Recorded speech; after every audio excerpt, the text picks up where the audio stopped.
Hey, this is Jeremy, owner of Shine Insurance Agency and your host for the Shine Insurance YouTube channel. I'm here today with Rollie Mason, owner of Mejaro Inspections. He's an inspector, and our video today is going to share the red flags that he tends to see the most when he's inspecting homes. Home inspections are a part of the health of your home, finding out the health of the home that you're trying to purchase. And Rollie does that all the time. He sees some red flags. So Rollie, thank you so much for joining us today. Thanks, Jeremy. Appreciate it.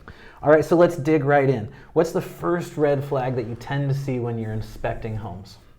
Well, the biggest, the one I see a lot certainly is moisture. I'll come across that at various locations of the home, and that's really the biggest issue you could deal with as a homeowner is moisture in the house, whether it be at the roof, in an attic, in the walls, basement, crawl. So that's the biggest thing in the one flag that we are obviously looking for. Making sure the home, you're going to have moisture in the home from time to time, whether it's a roof leak and such, but we're there to help identify that so you don't have something build up over time and cause a big issue. Okay. What's the worst moisture issue you've ever seen? Well, it'd have to be basement flooding issues. Of course, it's not flooded on there, it's always after the fact. But I had a basement that was carpeted. It was a great area, great space. They had a lot of games and things down there. Didn't know they had moisture. So until you actually look in the corners of the house, look at the carpet, the trim, it was wood trim, you start to get a better picture of what might have went on in the past. And a good identifier that things need to be sealed up a lot more than they were.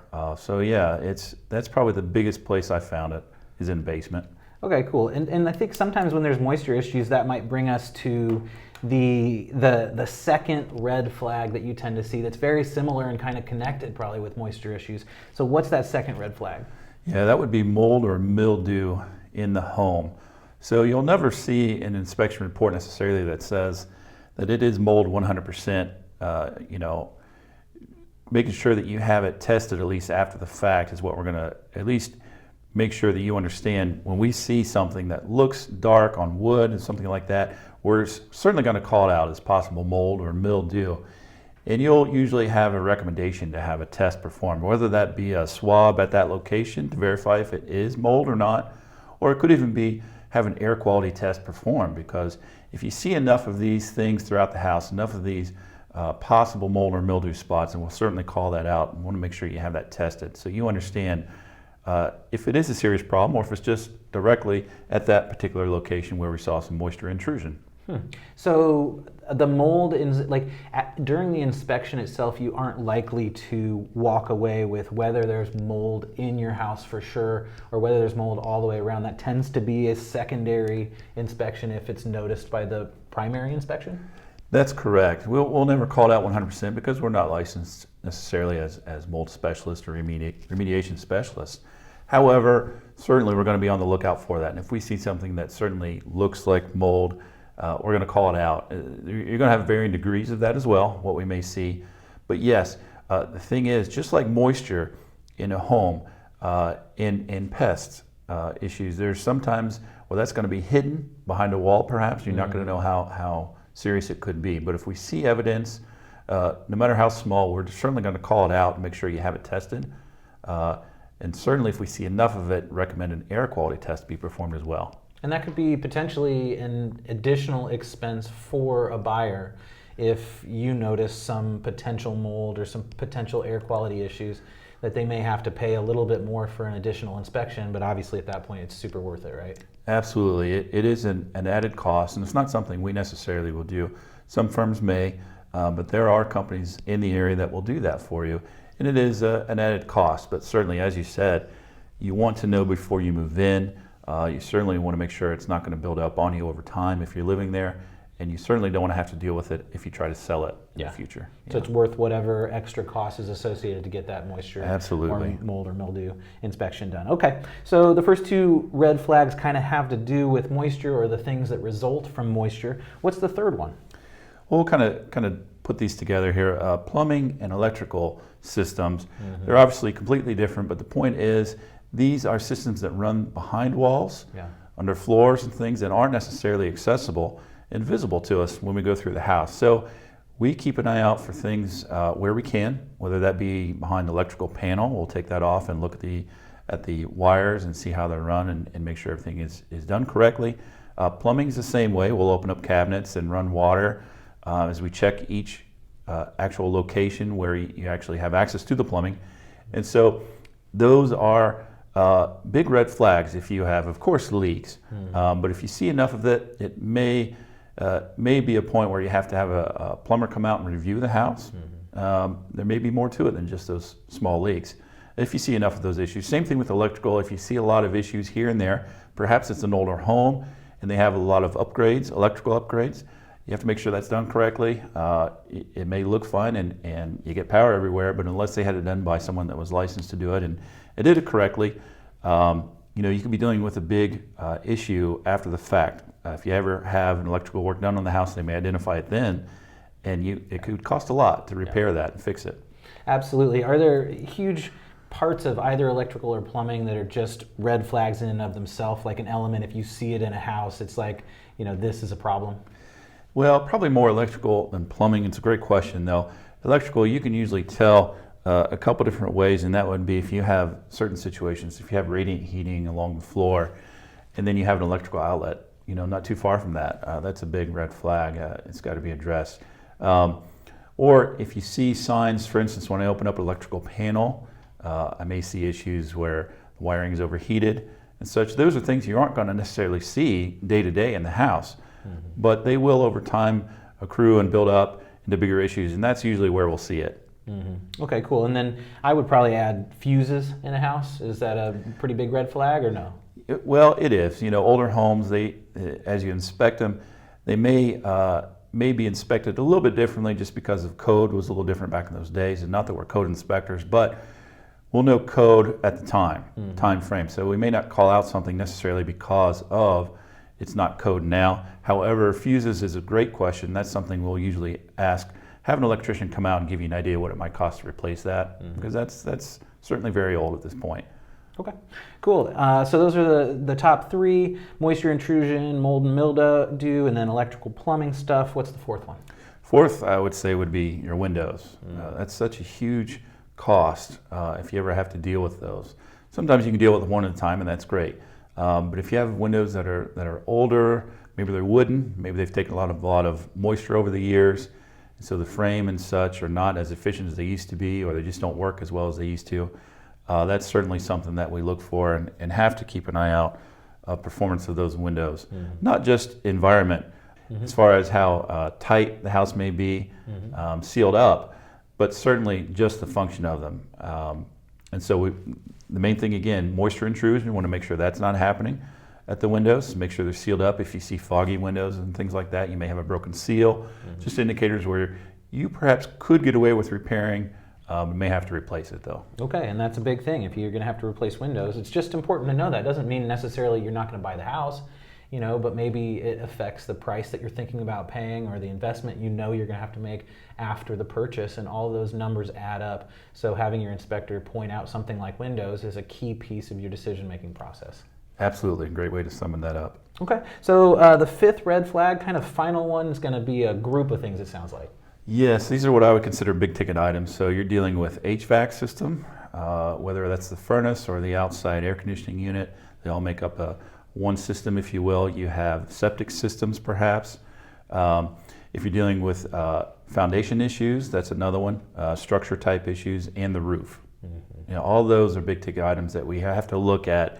Of course, those are things that are going to cost a lot of money. They're going to really be a big expense if you have to deal with that. And so we're hopefully going to be able to identify for you the age of those systems. Some things like septic system we can't necessarily inspect, but you can have a company come out and pump that system, and we encourage that. If it's not been done within the last 3 to 5 years, we certainly encourage to have that done before you buy the home. They can give you at least a visual inspection like we would on a home and tell you how the septic is performing. But that's a big one that we'll call out and make sure it's done. We can't really tell you much more than it's there, and the water's flowing out. So have that done. HVAC system, again, is one of those things where you just don't know when it's going to fail. If it's over 20 years old, though, you just want to be sure that we can identify that for you and help you understand you're going to need to budget for replacement sooner than later. And so hopefully that helps with the buying process as well. Roof system is another huge one. So we're looking for issues with the roof, whether it's deteriorating faster than it should perhaps, but certainly there are visual cues as well that will tell us how old that system is.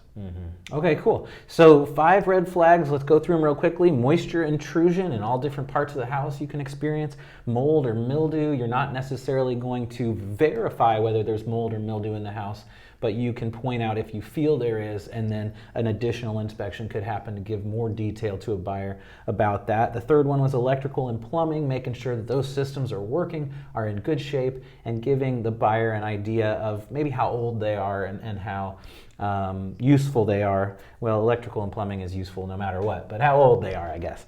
And then windows, giving you a sense of the age, how well they keep the house tight, again, whether there's any moisture that comes in.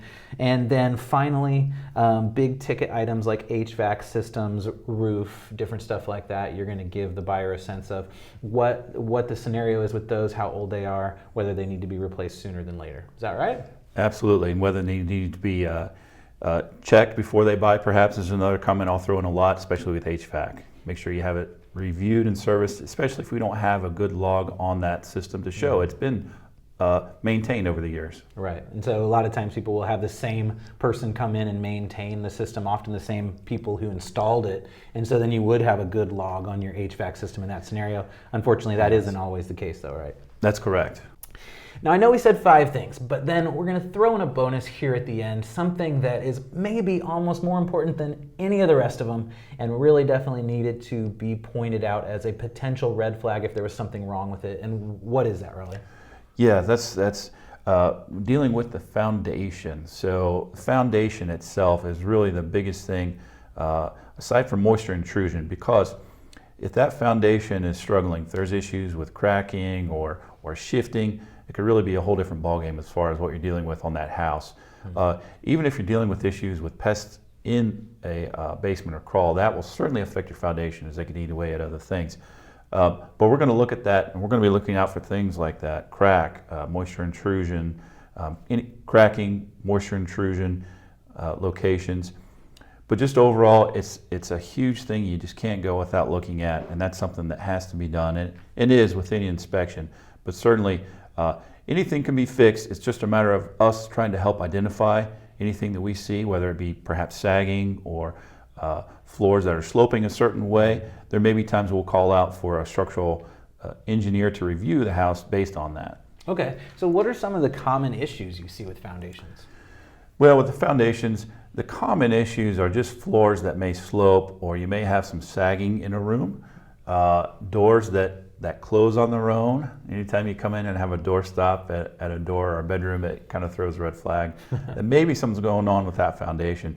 Sometimes you might use a golf ball and just roll it down, set it in the floor and see if it rolls a certain way. And then getting under the house, whether it be a crawl or into the basement, and looking at the support structure of that. If it's a concrete pier, block pier, the beam structure, and all these things are handled during construction and checked off, but certainly there are times when those things will fail and you have to review it. We won't necessarily tell you that these are the things that have to be done. We'll call out a structural engineer to review that if we do see it, but more often than not, any foundation issues we're dealing with, the actual floors we'll notice that are sloping or other things that want to lead us there. All right. Well, Rollie, thank you so much for sharing some of the red flags that you see when you're inspecting. If folks would like to have you inspect their home for them or inspect the home they're about to purchase, how could they find you? Sure. If they go online at www.mejaro.com, that's MEJARO, and also they can give us a call at 888-400-2740. All right. Thank you so much. Yeah, thank you. If you enjoyed this video, there are some other inspection videos that we've created with Rollie. The first one is, when does the inspection happen in the home buying process? And the second is, do I really need a home inspection? Believe it or not, a lot of people don't think they need it. We'll explain exactly why you do. If you'd like a step-by-step guide through the home buying process, we've created that for you at newhomebuyersguide.net. We will walk you through every single step and help you have a great experience. So check that out by clicking the link below or going to newhomebuyersguide.net. Until the next time, have a wonderful day.